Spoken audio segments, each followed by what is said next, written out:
नमस्ते छात्रों, इस चैनल में आपका बहुत बहुत स्वागत है। आज मैं क्लास 10th के फिजिक्स का चैप्टर नंबर 5 जिसका नाम है विद्युत धारा के चुंबकीय प्रभाव का ऑब्जेक्टिव वीडियो लेकर आया हूं, जो आगामी एग्जाम के लिए बहुत ही महत्वपूर्ण होने वाला है। तो चलिए शुरू करते हैं। इसका पहला क्वेश्चन है, विद्युत बल्ब के भीतर ऑप्शन है निर्वात रहता है, वायु भरी रहती है, निष्क्रिय गैस भरी रहती है, हाइड्रोजन भरी रहती है।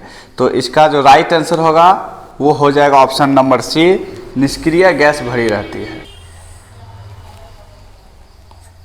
दूसरा क्वेश्चन है, वह उपकरण जो विद्युत ऊर्जा को यांत्रिक ऊर्जा में बदलता है होता है।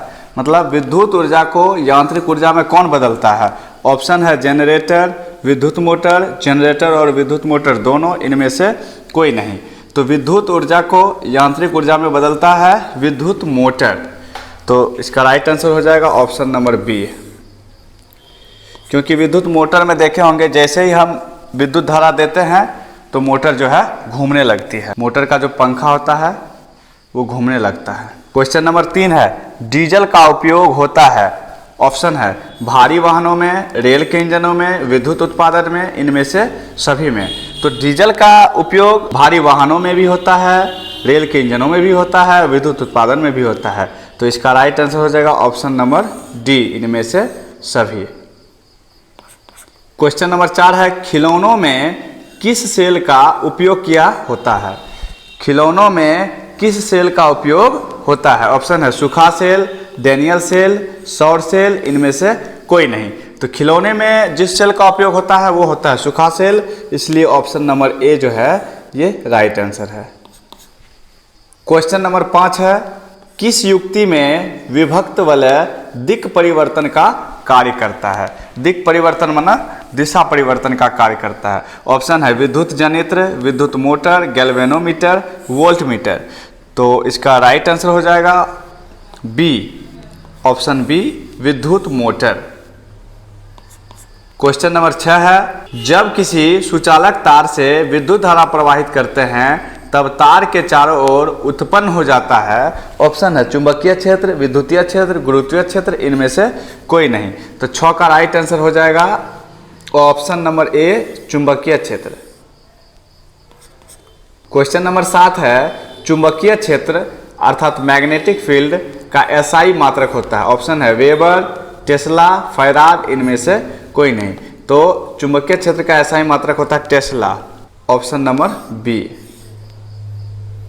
क्वेश्चन नंबर 8 है, विद्युत चुंबक बनाए जाते हैं। ऑप्शन है इस्पात के, चांदी के, नरम लोहे के, पीतल के। तो 8 का जो है राइट आंसर हो जाएगा नरम लोहे के, ऑप्शन नंबर सी। विद्युत चुंबक का निर्माण नरम लोहे से होता है। क्वेश्चन नंबर 9 है, विद्युत धारा उत्पन्न करने की युक्ति को कहते हैं। ऑप्शन है जनित्र, गैल्वेनोमीटर, एमीटर, मोटर। तो इसका राइट आंसर हो जाएगा जनित्र, option number A. Question number 10 है, फ्यूज तार को विद्युत परिपथ में जोड़ा जाता है। ऑप्शन है ठंडे तार में, अर्ध तार में, उदासीन तार में, विद्युन्मय तार में। तो इसका राइट आंसर हो जाएगा ऑप्शन नंबर डी, विद्युन्मय तार में। क्वेश्चन नंबर 11 है, विद्युत फ्यूज किस सिद्धांत पर कार्य करता है? ऑप्शन देखिए धारा के चुंबकीय प्रभाव पर, धारा के रासायनिक प्रभाव पर, दोनों में, धारा के ऊष्मीय प्रभाव पर। तो 11 का राइट आंसर हो जाएगा ऑप्शन नंबर डी, धारा के ऊष्मीय प्रभाव पर। विद्युत फ्यूज जो काम करता है धारा के ऊष्मीय प्रभाव पर। क्वेश्चन नंबर 12 है, विद्युत चुंबक होता है। विद्युत चुंबक होता है, ऑप्शन अस्थाई, अस्थाई, कुछ भी, इनमें से कोई नहीं। तो 12 का आंसर होगा अस्थाई, ऑप्शन नंबर बी। क्योंकि विद्युत चुंबक में क्या होता है कि जब हम इलेक्ट्रिक देते हैं, विद्युत देते हैं, तब इसमें चुंबकत्व का गुण आता है, और जब हम विद्युत धारा हटा लेते हैं तो इसका चुंबकत्व भी समाप्त हो जाता है, चुंबकत्व भी जो है हट जाता है, इसलिए ये अस्थायी होता है। क्वेश्चन नंबर 13 है, विद्युत जनित्र का सिद्धांत आधारित है। ऑप्शन है प्रेरित विद्युत पर, विद्युत धारा के ऊष्मीय प्रभाव पर, विद्युत चुंबकीय प्रेरण पर, प्रेरित चुंबकत्व पर। तो 13 का राइट आंसर हो जाएगा ऑप्शन नंबर सी, विद्युत चुंबकीय प्रेरण पर। क्वेश्चन नंबर 14 है, निम्नांकित में कौन चुंबकीय क्षेत्र रेखाओं का गुण नहीं है? तो ऑप्शन देखते हैं, ये एक सतत बंद वक्र है, ध्रुवों के निकट या दूर रेखाओं का घनत्व एक समान रहता है, क्षेत्र रेखाओं की निकटता क्षेत्र की प्रबलता को बताता है, ये एक दूसरे को नहीं काटते हैं। तो सबसे पहला ऑप्शन है ये एक सतत बंद वक्र होते हैं, ये भी सही है। सी नंबर में क्षेत्र रेखाओं की निकटता क्षेत्र की प्रबलता को बताता है, ये भी सही है। और डी नंबर में ये एक दूसरे को नहीं काटते, ये भी सही है। और ऑप्शन नंबर बी में क्या देखते हैं, ध्रुवों के निकट या दूर रेखाओं का घनत्व एक समान रहता है, तो ये जो है गलत है, इसलिए ऑप्शन नंबर बी जो है इसका राइट आंसर होगा। क्वेश्चन नंबर 15 देखते हैं, जब किसी चालक से विद्युत धारा प्रवाहित होती है तब चालक के चारों ओर चुंबकीय क्षेत्र उत्पन्न हो जाता है, इसकी खोज किस वैज्ञानिक ने की थी? ऑप्शन है ऑस्टेड, फ्लेमिंग, फैराडे, मैक्सवेल। तो 15 का राइट आंसर हो जाएगा ऑप्शन नंबर ए ऑस्टेड। क्वेश्चन नंबर 16 है, विद्युत चुंबकीय प्रेरण की खोज किसने की थी? ऑप्शन है फैराडे, मैक्सवेल, एम्पियर, फ्लेमिंग। तो 16 का राइट आंसर हो जाएगा ऑप्शन ए फैराडे। विद्युत चुंबकीय प्रेरण की खोज फैराडे ने की थी। क्वेश्चन नंबर 17 है, सामान्यतः विद्युत में तार का प्रयोग करना चाहिए काले रंग का, हरे रंग का, लाल रंग का, किसी भी रंग का। तो विद्युत धारा जिस तार से प्रवाहित होती है उसका रंग होना चाहिए लाल, इसलिए ऑप्शन नंबर हो जाएगा सी राइट आंसर। क्वेश्चन नंबर 18 है, अस्थायी चुंबक बनाए जाते हैं। ऑप्शन है तांबे के, नरम लोहे के, इस्पात के, पीतल के। अस्थायी चुंबक उस चुंबक को कहते हैं जिसमें चुंबकत्व का गुण हमेशा बना रहता है, तो ये हो जाएगा ऑप्शन नंबर सी इसका राइट आंसर, इस्पात से बनाए जाते हैं। क्वेश्चन नंबर 19, मैक्सवेल का दक्षिण हस्त नियम में अंगूठा किसकी दिशा का संकेत करता है? ऑप्शन है धारा की दिशा का, चुंबकीय क्षेत्र की दिशा का, बल की दिशा का, इनमें से किसी का नहीं। तो 19 का राइट आंसर हो जाएगा ऑप्शन नंबर ए धारा की दिशा का। मैक्सवेल के दक्षिण हस्त नियम में अंगूठा किस दिशा को संकेत करता है? तो धारा की दिशा। क्वेश्चन नंबर 20 है, क्वेश्चन नंबर 20, लघु पतन के समय परिपथ में विद्युत धारा का मान, ऑप्शन देखिए, बहुत कम हो जाता है, परिवर्तन नहीं होता है, बहुत अधिक बढ़ जाता है, निरंतर और परिवर्तित होता है। तो इसका राइट आंसर हो जाएगा ऑप्शन नंबर सी, जब भी लघु पतन होता है तो विद्युत धारा का मान बहुत अधिक बढ़ जाता है। क्वेश्चन नंबर 21, डायनेमो से कैसी धारा प्राप्त होती है? प्रत्यावर्ती धारा, दिष्ट धारा, दोनों, इनमें से कोई नहीं। तो डायनेमो से दोनों प्रकार की धारा प्राप्त होती है, प्रत्यावर्ती धारा, दिष्ट धारा, दोनों, इसलिए ऑप्शन नंबर हो जाएगा सी इसका राइट आंसर।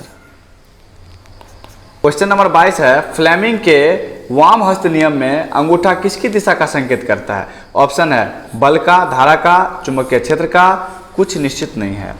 तो 22 का राइट आंसर हो जाएगा ऑप्शन नंबर ए बल का।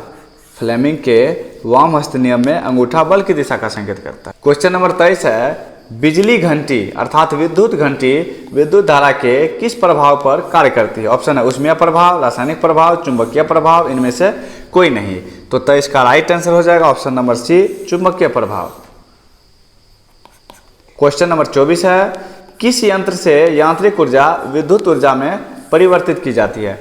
मतलब यांत्रिक ऊर्जा विद्युत ऊर्जा में बदल जाती है, किस यंत्र से? विद्युत चुंबक के द्वारा, विद्युत जनित्र के द्वारा, परिनालिका के द्वारा, इनमें से किसी के द्वारा नहीं। तो 24 का राइट आंसर हो जाएगा विद्युत जनित्र द्वारा। क्वेश्चन नंबर 25, तांबा के तार की एक आयताकार कुंडली किसी चुंबकीय क्षेत्र में घूर्णी कर रही है, मतलब घूम रही है। इस कुंडली में प्रेरित विद्युत धारा की दिशा में कितने परिभ्रमण के पश्चात परिवर्तन होता है? ऑप्शन है 2, 1, आधे, चौथाई। तो 25 का राइट आंसर हो जाएगा ऑप्शन नंबर सी आधे घूर्णन के बाद जो है दिशा में परिवर्तन होता है। क्वेश्चन नंबर 26, घरेलू वायरिंग में गर्म मतलब जीवित तार, ठंडा मतलब उदासीन तार तथा अर्थ मतलब भूयोजित तार, 3 प्रकार के तारों का व्यवहार किया जाता है। इन तारों के रंग क्रमशः होते हैं। ऑप्शन देखते हैं, लाल, काला तथा हरा, हरा, काला तथा लाल, काला, हरा तथा लाल, इनमें से सभी। तो 26 का राइट आंसर हो जाएगा ऑप्शन नंबर ए लाल, काला और हरा। ठीक है, मतलब लाल गर्म तार, काला ठंडा तार और हरा जो रंग का होता है वो भूयोजित तार होता है, मतलब अर्थिंग के लिए इसको यूज करते हैं। क्वेश्चन नंबर 27 है, घरेलू उपयोग के लिए विद्युत की आपूर्ति होती है 210 वोल्ट 50 हर्ट्ज पर, 210 वोल्ट 100 हर्ट्ज पर, 220 वोल्ट 100 हर्ट्ज पर, 220 वोल्ट 50 हर्ट्ज पर। तो इसका जो राइट आंसर हो जाएगा ऑप्शन नंबर डी हो जाएगा, 220 वोल्ट और 50 हर्ट्ज पर आवृत्ति होती है 50 हर्ट्ज का और विभवांतर होता है 220 वोल्ट। क्वेश्चन नंबर 28 है, किसी परिपथ में धारा का परिमाण उसमें लगे उपकरणों की डैश पर निर्भर करता है। ऑप्शन है कार्य, शक्ति, धारा, विभवांतर। तो इसका राइट आंसर हो जाएगा शक्ति। 28 का राइट आंसर हो जाएगा शक्ति, बी। क्वेश्चन नंबर 29 है, फ्यूज हमेशा विधुन्मय तार के साथ डैश में जोड़ा जाता है। ऑप्शन है समांतर क्रम में, श्रेणी क्रम, दोनों, इनमें से कोई नहीं। तो फ्यूज का जब भी उपयोग